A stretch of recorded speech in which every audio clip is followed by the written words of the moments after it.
Assalamualaikum warahmatullahi wabarakatuh. Bismillahirrahmanirrahim. Saya Muhammad Izzuddin bin Muhammad Buhari bersama ahli kumpulan saya iaitu Hisham dan juga Fendi ingin membentangkan tugasan penulisan akademik tugasan 3 kami iaitu persembahan kumpulan di mana kami perlu menilai 3 aspek daripada artikel yang kami kaji iaitu kami perlu menganalisis keutuhan wacana, kami perlu menganalisis penulisan rujukan dan juga menganalisis kejelasan kandungan artikel. Baiklah, kita akan pergi kepada yang pertama iaitu analisis keutuhan wacana, sumber rujukan dan kejelasan artikel. Yang pertama sekali, definisi wacana, konsep keutuhan wacana, analisis keutuhan wacana dalam artikel, kemahiran membuat rujukan, kejelasan dalam penulisan. Apakah itu definisi wacana? Menurut Nisafiah Karim 2003 menyatakan bahawa wacana ialah gabungan beberapa ayat yang membentuk kesatuan yang utuh dalam teks seperti rencana. Seterusnya, konsep keutuhan wacana terdapat 4 iaitu keutuhan semantik, keutuhan leksikal, keutuhan gramatik dan keutuhan fonologi. Seterusnya ialah konsep keutuhan wacana. Konsep keutuhan wacana yang pertama ialah keutuhan semantik di mana hubungan semantik antara bahagian wacana, hubungan sebab dan akibat, hubungan sebab dan tujuan, hubungan sebab dan hasil, hubungan latar dan kesimpulan, hubungan memperkuat isi. Seterusnya, hubungan semantik yang dilihat dari segi konteks atau latar wacana, iaitu kesatuan tajuk atau topik, hubungan sosial antara penutur dan pendengar, laras bahasa yang bersesuaian. Seterusnya ialah konsep keutuhan leksikal. Konsep keutuhan leksikal ialah berdasarkan pemilihan dan perkataan yang sesuai dengan makna yang ingin disampaikan. Sifat dan fungsi perkataan itu sendiri boleh ditafsirkan lebih dari satu makna. Menurut Nikhil McChatty 1991, bentuk leksikal yang mempunyai ketautan makna akan mempengaruhi sebuah wacana. Konsep semantik dalam pemilihan leksikal pula terdapat hiponim iaitu ini kata yang maknanya terangkumi dalam makna lain. Homonim merujuk kepada perbezaan makna berdasarkan konteks dan situasi atau kata yang bunyinya sama tetapi mempunyai erti yang berlainan. Seterusnya ialah antonim, kata-kata atau leksikal yang membawa makna bertentangan. Pemilihan pasangan yang sesuai akan menentukan ketetapan makna wacana. Terdapat juga sinonim, satu konsep yang menunjukkan bahawa terdapat pelbagai kata atau leksikal yang menyokong makna yang sama atau hampir sama. Pengulangan kata yang sama. Kolokasi. Yang ini dua perkataan atau lebih yang masing-masing merupakan perkataan tersendiri tetapi kebiasaannya dikaitkan antara satu sama lain. Yang ini unsurnya bersambut. Seterusnya ialah konsep keutuhan gramatikal di mana terdapat penanda rujukan yang merupakan kata ganti diri orang dan kata ganti nama tunjuk. Penggunaan penanda rujukan yang mempunyai ciri keutuhan gramatikal adalah penggunaan kata ganti nama orang seperti saya, dia, kamu, mereka dan kata ganti nama tunjuk seperti ini dan itu. Seterusnya ialah penanda pergantian yang terdiri daripada penanda pergantian nominal, verbal dan klausa. Pergantian nominal ialah pergantian yang dilakukan terhadap kata nama atau frasa nama. Pergantian verbal melibatkan pergantian terhadap frasa kerja, pergantian sebahagian daripada ayat. Seterusnya ialah elipsis di mana unsur pelenyapan atau mengelakkan pengulangan maklumat dalam ayat yang seterusnya. Pengguguran kata atau frasa yang telah dinyatakan dalam ayat yang sebelumnya. Penanda penghubung di mana ianya berfungsi menjalinkan perkataan dengan perkataan. Frasa dan frasa, klausa dengan klausa dan ayat dengan ayat. Seterusnya ialah konsep keutuhan fonologi di mana dilihat dari segi hentian suara, nada suara, intonasi suara. Intonasi dapat menimbulkan hubungan semantik di antara bahagian wacana. Maksud intonasi ialah berperanan sebagai penanda atau pemisah frasa dan berfungsi untuk membezakan struktur ayat. Nada suara pula berperanan dalam membezakan ayat yang dinyatakan mengikut beberapa situasi atau keadaan. Hentian atau kesenyapan suara pula berfungsi sebagai perbandingan antara dua maksud yang berbeza dalam satu ayat yang sama. Okey, seterusnya saya serahkan kepada Fendi.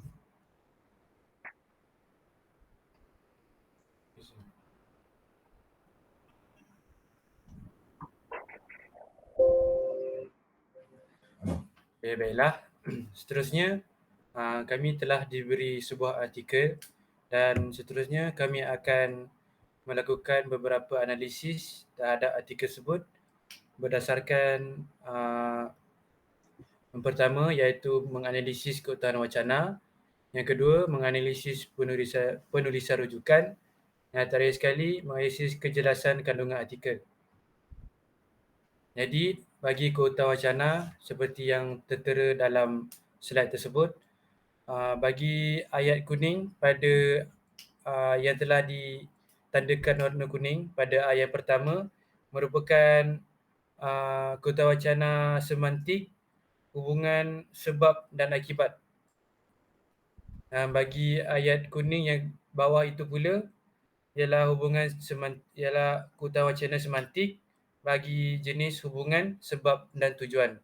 Jadi dapat dilihat dari situ ayat tersebut sebenarnya jelas mempunyai hubungan di antara sebab dan akibat dan juga sebab dan tujuan dalam ayat tersebut. Seterusnya bagi keutamaan wacana yang kedua iaitu leksikal yang diwarnakan ataupun ditandakan warna ungu iaitu pada perkataan siswa-siswa, pelajar-pelajar, penerimaan atau penolakan. Bagi siswa-siswa wacana leksikal jenis pengulangan kata di mana dalam sesebuah ayat terdapat beberapa pengulangan kata seperti contoh dalam artikel tersebut, siswa-siswa dan juga pelajar-pelajar. Bagi leksikal yang selain daripada itu ialah antonim iaitu perbezaan seperti yang kita dapat lihat seperti yang tadi warnakan ungu iaitu penerimaan atau penolakan, di mana dalam ayat tersebut kita dapat melihat dua perkara yang berbeza ataupun dua perkara yang mempunyai maksud yang berlainan dalam satu-satu ayat. Seterusnya kita pergi kepada keutamaan wacana gramatikal yang ditandakan pada warna biru. Kita dapat menganalisis terdapat bahawa penggunaan penanda pergantian iaitu ini. Terdapat dua perkataan ini yang telah digunakan dalam artikel tersebut, dan selain itu terdapat juga penggunaan gramatikal elipsis iaitu penerapan kemahiran abad ke-21 pelaksanaannya. Bagi yang berwarna hijau pula, ia merupakan keutamaan wacana fonologi iaitu lebih kepada tanda-tanda baca dalam tata bahasa Melayu seperti kita dapat lihat seperti tanda titik, tanda koma, tanda titik dan tanda koma. Seterusnya kita pergi kepada kejelasan kandungan artikel. Kejelasan penulisan berdasarkan artikel yang dianalisis. Pertama, artikel ditulis menggunakan bahasa yang teratur dan tersusun. Yang kedua, penulisan artikel mempunyai tujuan penyampaian yang jelas dan logik. Penyusunan ayat oleh penulis yang digunakan dalam perenggan mencapai kejelasan dalam penulisan. Itu merupakan contoh artikel yang menggunakan bahasa yang tersusun dan teratur. Ayat yang digunakan ialah keperluan pembangunan kemahiran insaniah di institusi pengajian tinggi mula diketengahkan oleh Kementerian Pengajian Tinggi KPT pada tahun 2006. Pembangunan kemahiran insaniah bukan satu perkara yang baru. Perdana Menteri iaitu Britain James Callaghan dalam ucapannya pada tahun 1971. Jadi melalui contoh ayat artikel tersebut, bila kita membaca, kita dapat mengetahui bahawa bahasa yang digunakan adalah mudah untuk difahami serta teratur dan tersusun. Ini pula contoh artikel yang digunakan dalam perenggan dan mencapai kejelasan. Seperti kita dapat lihat, terdapat penjarakan antara perenggan pertama dan perenggan kedua. Jadi hal itu membuatkan pembaca lebih mudah untuk membaca dan memahami artikel tersebut. Seterusnya, analisis penulisan rujukan.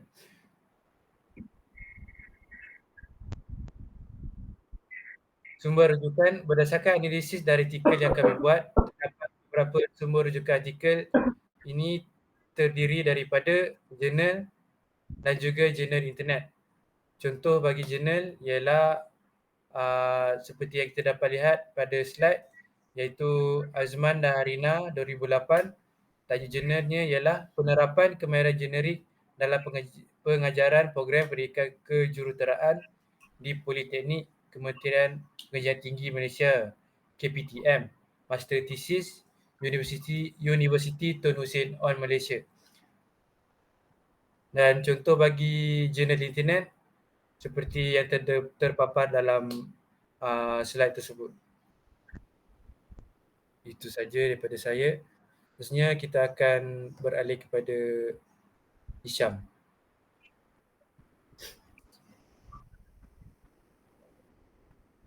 Okey, Assalamualaikum dan selamat datang. Nama saya Nafisa Mustafa. Hari ini saya akan menjelaskan sedikit sahaja berkaitan dengan artikel yang telah jurnal yang bertajuk Pelaksanaan Pendekatan Pedagogi Terbeza dalam Kalangan Guru, Bahasa Melayu, Kajian Literatur Sistematik. Okey, buka slide 3.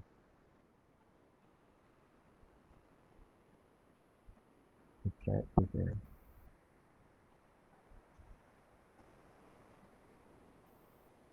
Page yang ketiga. Page yang kedua. Lagi. Sini. Lagi.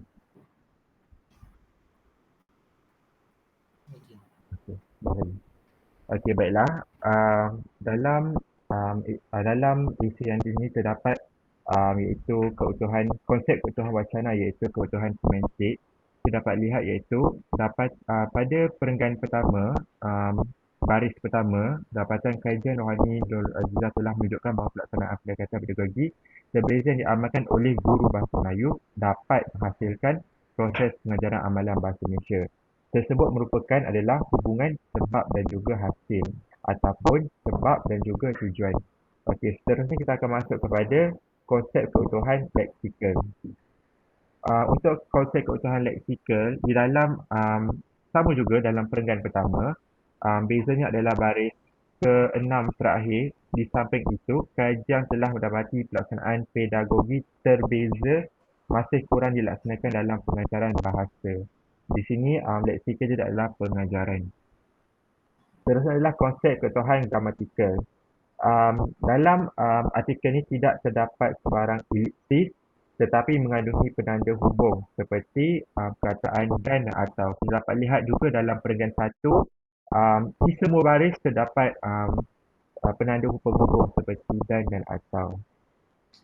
Juga terdapat cuma dalam artikel ini tidak terdapat penanda rujukan seperti penggunaan ganti nama. Saya, dia, kamu dan mereka. Tiada sebarang penggunaan kata ganti nama. Untuk konsep keutuhan fonologi, penggunaan koma dan juga titik juga merupakan konsep keutuhan fonologi kerana wujudnya hentian suara. Kita dapat lihat pada perenggan yang terakhir, pengajaran bahasa Melayu mengikutkan pedagogi terkini yang berkesan, titik. Wujudnya hentian suara. Oleh itu juga, dalam konsep keutuhan fonologi boleh mengubah makna sesuatu ayat. Misalnya, pada perenggan pertama, baris keempat. Oleh itu, guru bahasa Melayu perlu sentiasa bersedia untuk meningkatkan ilmu pengetahuan dan kemahiran pendekatan pengajaran terkini kerana tahap pengetahuan guru bahasa Melayu mengenai konsep pedagogi terbeza masih lagi sederhana. Contoh itu adalah penggunaan intonasi suara penyataan. Tetapi sekiranya diubah betul. Oleh itu, guru bahasa Melayu perlu sentiasa bersedia. Kerana sekiranya dalam perbezaan penggunaan intonasi suara dalam fonologi boleh mengubah makna satu ayat. Tapi bagi jurnal yang telah dibentangkan ini, maknanya masih sama dan tidak lari. Maka menetapi dengan keutuhan fonologi. Okey. Untuk rujukan pula, slide terakhir bawah sekali.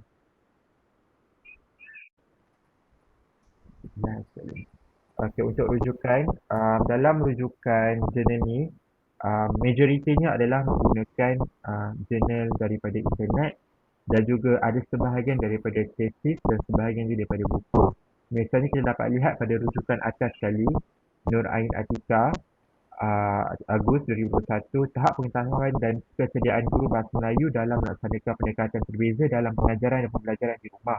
Masa tempoh Perintah Kawalan Pergerakan. Jurnal Pendidikan Bahasa Melayu. Nampak di situ ada perkataan jurnal. Contoh buku adalah pada rujukan yang ketiga, Bandura A 1986, Social Foundation of Thought and Action, A Social Cognitive Theory. Cliff Credential Hall. Ini adalah buku. Tapi kalau kita lihat daripada atas hingga bawah, majoritinya adalah daripada jurnal. Jurnal bertumbukan internet. Okey, itu sahaja daripada saya. Terima kasih. Baik, sekian pembentangan daripada kumpulan kami tentang tugasan 3 penyelesaian akademik. Sekian, terima kasih. Terima kasih. Terima kasih.